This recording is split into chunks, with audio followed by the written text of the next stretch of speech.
Welcome back to MMA Al Dente. I am here to talk about Sean Brady versus Kelvin Gastelum.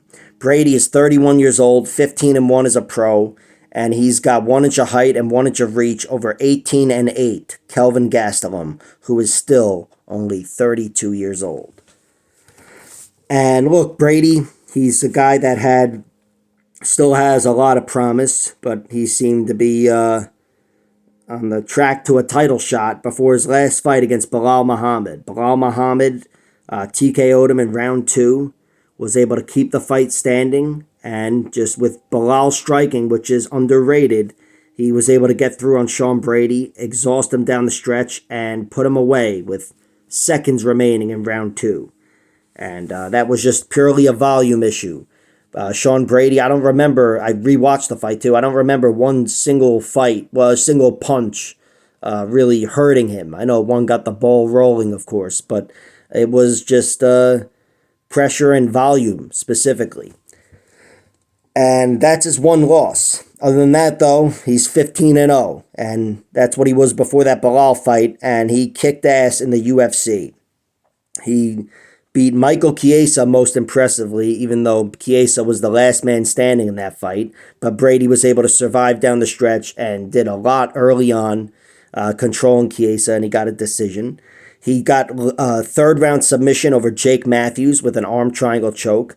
Very impressive victory. Alexa, stop. For the love of fucking Pete, she starts playing like weird fucking music at like 10 p.m. or 11, whatever this is. I gotta get to bed. Sean Brady also beat Christian Aguilera with a round 2 guillotine. Not as impressive as choking out Jake Matthews, but another example of him being dangerous in the middle of the fight. He beat Ismail Nardayev.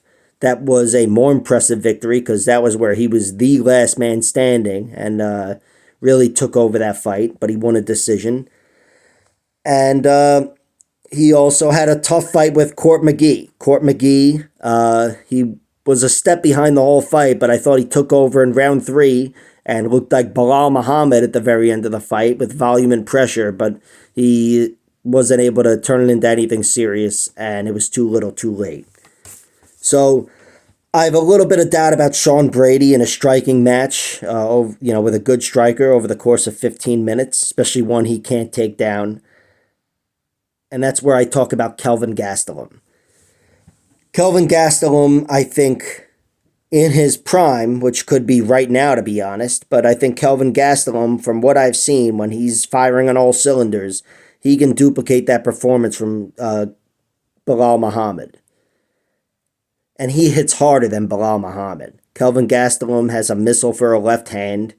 At least it was a missile at middleweight. I should have addressed that. This is a welterweight fight. Kelvin Gastelum fought at middleweight for many years. Welterweight before that, but here he's back at welterweight.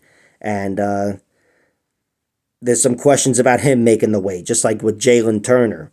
Only Kelvin Gastelum's had more than a week's notice. But still, I have doubts about him making the weight. Just know that all this video here is based on him making weight and looking good. Maybe getting Nasrat Haqparast to stand in for him. But Kelvin, he is a very good boxer with a lot of good energy, really tough guy. We've seen him hurt a few times but never put away ever with strikes.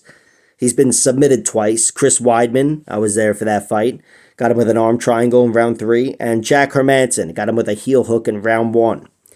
But those are two exceptional grapplers, and not that Sean Brady isn't, but they're also bigger, stronger middleweights, where Sean Brady is a shorter welterweight. But still, if Sean Brady is able to get him down, I could envision him duplicating the success of Chris Weidman, because Sean Brady is a monster on top, a monster. But Kelvin Gastelum is a really good defensive wrestler, really good boxer, and he's incredibly tough and used to fighting competitive, long, hard fights for 5 rounds and certainly for 3. He's coming off a win over Chris Curtis, which was a close, fun fight. Just another tough fight for Kelvin Gastelum, but he got his hand raised. And here I'm picking him to get his hand raised against Sean Brady. I think Sean is not going to be able to crack that chin, certainly. I don't think he's going to be able to bully Kelvin Gastelum and dominate him on the ground. And I think Kelvin Gastelum will be the better striker. Even if he doesn't knock him out with a left hand, I think Kelvin's hands, his cardio, and assuming everything goes well with his weight cut, will make him a bad matchup for Sean Brady.